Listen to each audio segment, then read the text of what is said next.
Army Corps of Engineers will give us an update on their findings and progress for removing radioactive contamination from Coldwater Creek. Yeah, we know that they are holding an open house meeting tonight, and Diamond Palmer is live in Florissant with how one advocacy group is responding to all of this. Diamond?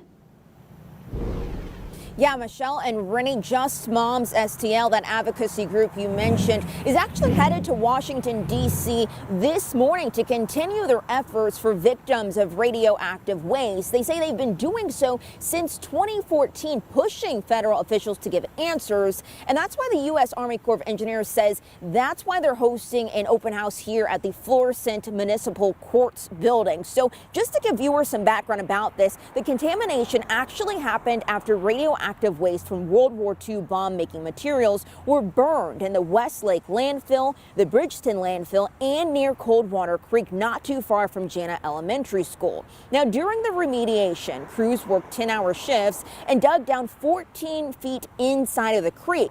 They finished their remediation efforts in Coldwater Creek late last week, just as the deadline to the Radiation Exposure Contamination Act, or RECA, was about to expire.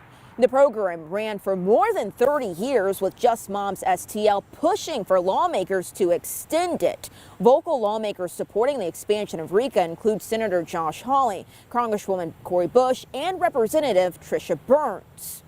So Representative Tricia Burns will also be having a news conference of her own with Jay Ashcroft, which will happen tonight at 5:30, also here at the courts building.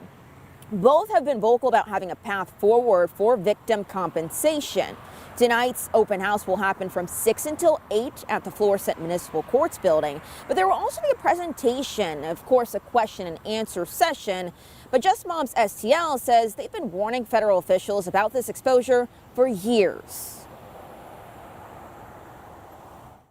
They really had no idea that we were still being exposed here, that we had found radioactivity in our parks and in our homes and in our backyards and schools.